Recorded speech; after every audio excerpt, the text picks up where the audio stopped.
The wind, an unseen predator, clawed at the tattered canvas of the abandoned wagon, its lament a desolate echo across the barren plains. Amelia pulled the threadbare blanket tighter around the small bundle in her arms, her knuckles white, her body a shivering testament to despair. 2 days the wagon had been broken, 2 days since the last crumb of bread, 2 days since the last hope had flickered and died. Her breath plumed in the frigid air, each exhalation a cloud of fading life. The child, Lily, barely a year old, stirred restlessly, a soft whimper escaping her lips, a sound that tore at Amelia's soul more savagely than the bitter wind. She murmured a lullaby, a fragment of a song her own mother had sung, the words lost to the biting cold, but the rhythm a desperate comfort. Lily, her precious mama, as Amelia often called her in the privacy of her heart, was all that remained of a life that had been shattered by betrayal and the swift, brutal hand of fate. Her husband, Thomas, lost to a fever that had swept through their small settlement like a scythe, had left her with nothing but debts and the bitter gaze of those who saw her as a burden, a woman alone in a man's world, a prime target for opportunistic greed. She had fled, pushing this rickety wagon, convinced the distant mountains offered sanctuary, only to find them a more formidable barrier than any human cruelty. A shadow fell across the frost-crusted ground. Amelia's head snapped up, her eyes, wide and wild with fear, fixed on the figure silhouetted against the weak, paling sun.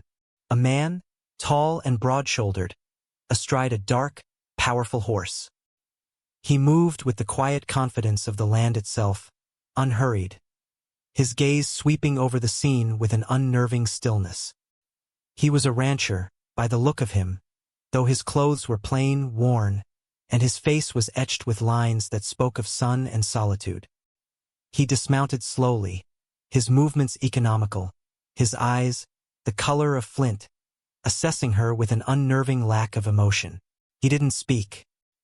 He simply stood, a silent, imposing presence, radiating an air of competence that was both terrifying and, in Amelia's desperate state, strangely alluring. Fear clawed at her throat, but something else, a flicker of defiant spirit she hadn't known she still possessed, ignited in her chest. She had nothing left to lose, no dignity left to defend. All she had was Lily. "You look blue, rancher." Amelia's voice was a raw croak, barely audible above the wind, but it carried a strange, fragile strength. Her eyes, sunken and shadowed, met his unflinchingly. "Wanna meet my mama?" She shifted Lily, revealing the small, sleeping face, pale and fragile.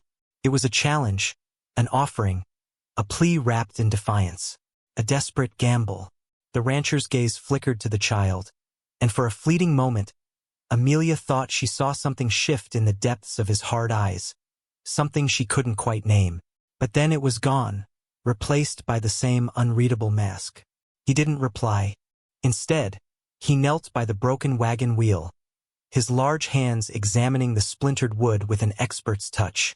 The silence stretched, broken only by the mournful wind and Lily's soft, even breaths. He simply began to work, his movements precise, deliberate, as if her question had been an answer in itself, an unspoken acceptance of their shared, desolate reality. The rancher, Caleb, moved with the quiet efficiency of a man long accustomed to solitude and harsh tasks. He didn't offer platitudes or easy assurances. His help was practical, immediate. He gathered dry kindling, igniting a small, sputtering fire that soon cast a meager but welcome warmth. He fixed the wagon wheel not with a quick repair, but with the patient, methodical work of someone who understood the land's unforgiving nature and the need for enduring solutions. Amelia watched him, her initial terror slowly giving way to a gnawing wariness. What did he want? Men rarely offered help without expectation, especially to a lone woman with a child. Her past had taught her that lesson with brutal clarity. Yet Caleb simply worked. He shared his meager provisions, dried meat tough as leather, hardtack that tasted of dust and despair. He offered the child a sip of lukewarm water from his canteen, his large, callous thumb gently wiping a stray drop from Lily's chin. They spoke little. When he did, His voice was a low rumble, devoid of inflection. His words few and chosen with care. "Cabin's a day's ride," he'd grunted, pointing west with a terse nod. "Better than this, Amelia." Too weary to argue, too desperate to refuse, simply nodded. The journey was long, punctuated by the rhythmic creak of the mended wagon and the endless sweep of the prairie. Amelia held Lily close, her eyes scanning the horizon, half expecting the rancher to vanish, half dreading what lay ahead. She learned his name, Caleb, a word spoken only once, by him, as if it were a burden. He offered no further details of his life, his past as much a mystery as her own. She, in turn, kept her own counsel, her story locked tight within her, the wounds of her loss still too raw to expose. At his cabin, a sturdy, unassuming structure nestled deep in a secluded valley, a fragile sense of safety began to take root. It was Spartan, meticulously clean, smelling of pine and wood smoke. Caleb moved around her and Lily with an almost paternal care, preparing a stew from wild game, tending the fire, ensuring they were warm. He made a small bed for Lily by the hearth, crafting it with surprising tenderness. Amelia observed him from the periphery, her senses heightened, her mind trying to decipher the man. He was an enigma. His eyes, though often distant, held no malice. His hands, though rough, were gentle with Lily. She saw him watch the child, a flicker of something unreadable in his gaze, curiosity, perhaps, or a nascent wonder. Lily, sensing his quiet strength, would sometimes reach out a tiny hand, and Caleb would allow her to grasp his finger, his stillness unwavering. Slowly, imperceptibly, the rigid armor around Amelia's heart began to soften. It wasn't trust, not yet, but something akin to acceptance, a grudging acknowledgement of necessity.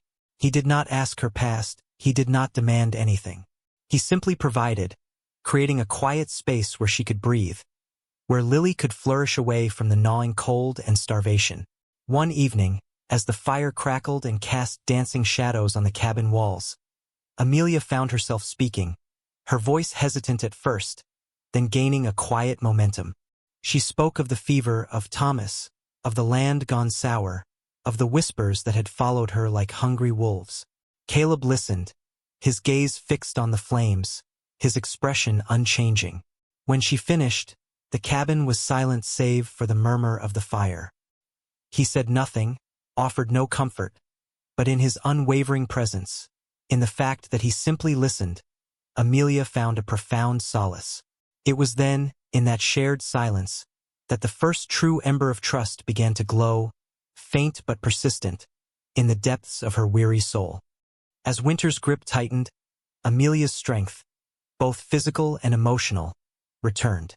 The constant, gnawing fear that had defined her existence began to recede, replaced by a quiet determination. Caleb's cabin became more than just a refuge. It became a hearth, a small, vibrant core of warmth in the vast, indifferent wilderness. She learned to anticipate his needs, to contribute to the household chores with a quiet competence that surprised even herself. She mended their clothes, prepared simple meals, her hands regaining the rhythm of domesticity. The silence between them was no longer a void, but a shared space, filled with the unspoken language of shared tasks and mutual reliance. Caleb, for his part, remained largely the same, stoic, observant, a man of few words. Yet, Amelia noticed the subtle shifts. His meals became heartier, more varied.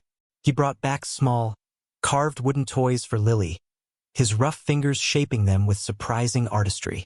Sometimes, when he thought she wasn't looking, she would catch him watching Lily, a faint, almost imperceptible softening around his eyes. Lily thrived under their combined care. Her laughter, a bright, clear sound, began to echo through the cabin, a foreign music that seemed to thaw the lingering chill within Caleb's solitary world.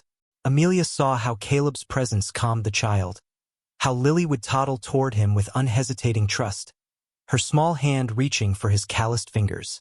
It was through Lily that Amelia truly saw the depth of the rancher's quiet nature, the hidden layers of tenderness beneath his rugged exterior. He was not merely a rescuer. He was a silent anchor, a steadfast presence that allowed her to slowly shed the layers of fear and despair she had carried for so long.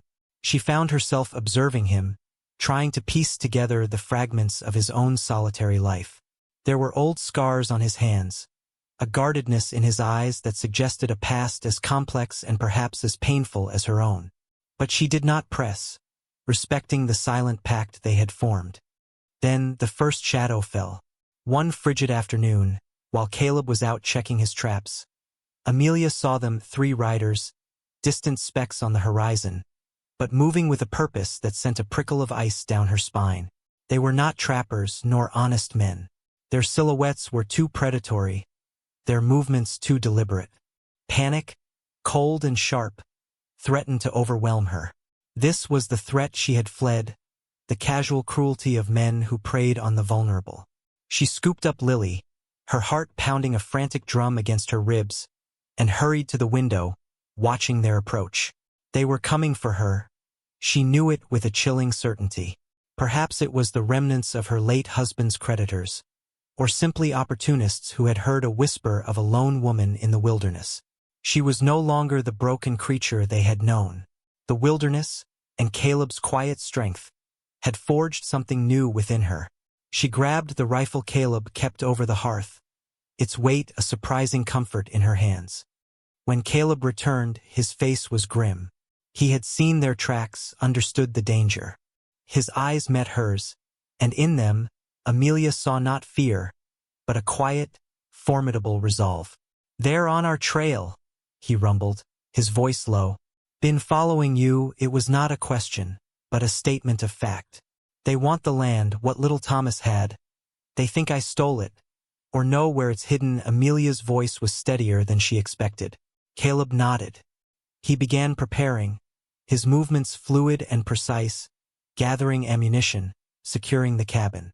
"Stay low," he instructed, his gaze sweeping over the cabin's defenses. Amelia didn't argue. She placed Lily in the safest corner of the cabin, behind a stack of firewood, and took up a position by the window, the rifle cradled in her arms. The wind howled outside, mirroring the storm gathering within them. The fragile peace they had cultivated was about to be shattered, but this time, Amelia knew, she would not face it alone. The moon, a sliver of bone in the ink-black sky, offered little light as the 3 men closed in. Their crude shouts shattered the silence of the night, a discordant symphony of greed and menace. Caleb was positioned at the front door, his figure a stark silhouette against the faint glow from within. Amelia, rifle steady in her hands, covered the side window, her heart a drum against her ribs, but strangely, without the old debilitating fear. It was replaced by a fierce, primal protectiveness for Lily, for this fragile haven, for the quiet man who stood between them and the darkness. The first man, a hulking brute with a scarred face, tried to kick in the door. Caleb moved with surprising speed, a blur of motion, and the man reeled back with a grunt of pain, clutching his arm. A second man rushed the side window, axe raised. Amelia didn't hesitate. She squeezed the trigger, the rifle's report echoing through the cabin, a jarring roar that belied her small frame. The man cried out, stumbling backward, a dark stain blossoming on his shoulder. The element of surprise, they realized, was lost. These weren't helpless victims. The remaining 2 men retreated into the shadows, their shouts now laced with frustrated rage. A tense standoff ensued, punctuated by the mournful wind and the occasional scrape of boot against frozen earth. Caleb spoke, his voice carrying an unexpected authority that cut through the night. "This is a ranch, not a graveyard. Turn back now." His words were met with curses, but no immediate action. The men knew the terrain, knew the cabin was well defended. Hours crawled by, a torturous vigil. Amelia kept her gaze fixed on the darkness, her finger resting lightly on the trigger, every nerve alive. Lily, thankfully, remained asleep, nestled in her small sanctuary. As dawn approached, painting the eastern sky in hues of bruised purple and blood orange, the remaining 2 men, perhaps realizing the futility of their siege, melted back into the wilderness. They did not leave a direct threat, but their retreat was a silent promise of future trouble. Caleb watched their departure, his expression unreadable. When the last trace of them vanished, he let out a slow, deliberate breath. The cabin was silent once more, save for the crackle of the embers in the hearth. Amelia lowered the rifle, her muscles aching, but a profound sense of triumph swelling in her chest. She had fought, she had stood her ground, and she had done it with Caleb by her side. He turned to her then, his flint-gray eyes meeting hers. There was no need for words. The shared ordeal had forged a bond more resilient than any spoken vow. He saw not just the weary woman he had found in the snow, but the fiercely protective mother, the quiet survivor who had found her voice and her courage.